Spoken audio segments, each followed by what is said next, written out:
Bonjour à toutes et à tous, aujourd'hui une petite vidéo rapide et légère pour parler de gouttes, oui simplement de gouttes.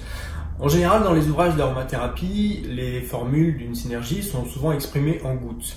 Il est important de comprendre que les gouttes vont varier, enfin la taille des gouttes va varier suivant l'huile qu'on utilise.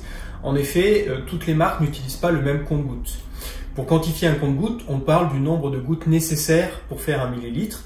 Et en général, les marques utilisent 3 comptes-gouttes différents, soit 20 gouttes au millilitre, soit 30 gouttes au millilitre, soit 40 gouttes au millilitre. Et on voit très bien déjà qu'on peut passer du simple au double.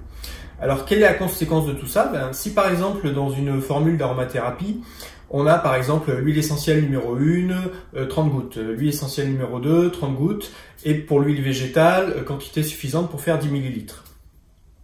Si l'auteur de la formule considérait par exemple un débit de 30 gouttes au millilitre et que finalement nos huiles à nous ont un débit de 20 gouttes au millilitre, on s'aperçoit que finalement on va faire une erreur. C'est-à-dire que au lieu d'avoir une dilution à 20%, on va passer à une dilution à 30% parce qu'on va mettre beaucoup plus d'huile.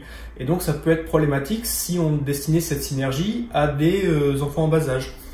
Si maintenant on utilise des huiles de marques différentes et que par exemple on a une huile qui est à 20 gouttes au millilitre et l'autre huile qui est à 40 gouttes par millilitre, eh bien si dans notre formule on avait dit on devait mettre la même quantité des deux huiles, eh bien là on ne fera pas du 50-50 mais on fera du 1/3, 2/3.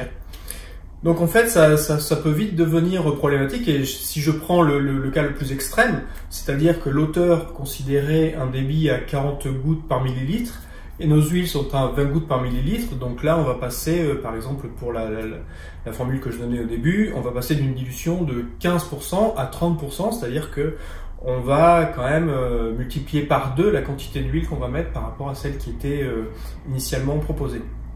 Donc évidemment, il y a des solutions pour éviter tout ça.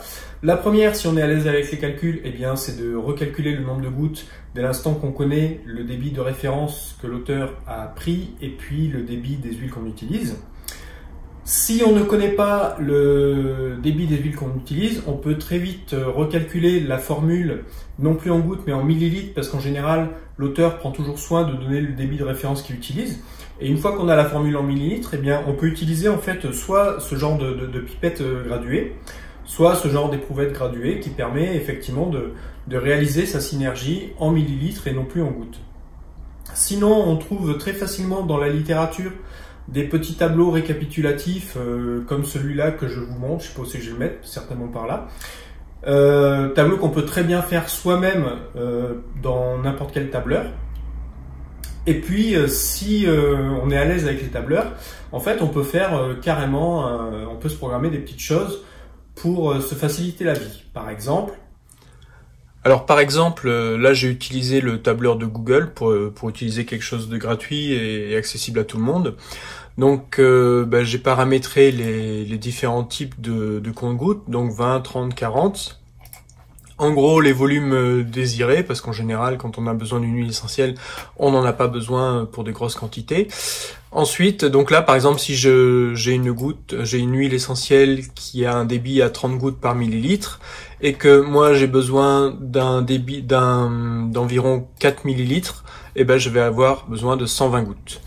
Je peux aussi calculer la dilution. Si par exemple je veux une dilution à, on va dire, je sais pas, 5%, dans un volume de 15 millilitres,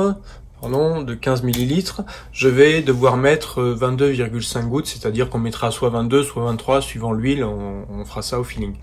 Voilà, donc c'est juste pour montrer que c'est relativement facile de se programmer quelques petits outils qui nous simplifient la vie et qui nous évitent d'avoir à calculer ça à chaque fois. Voilà, c'était juste une toute petite vidéo pour parler de gouttes. C'est vrai que c'est pas grand chose, mais c'est à mon sens important de garder à l'esprit qu'effectivement, suivant la marque qu'on utilise, les gouttes n'ont pas la même taille et donc ça peut influencer notre synergie. Cette vidéo est maintenant terminée, donc si vous avez envie de me donner un petit coup de pouce, vous savez quoi faire. Et moi, je vous retrouve très bientôt pour les prochaines vidéos.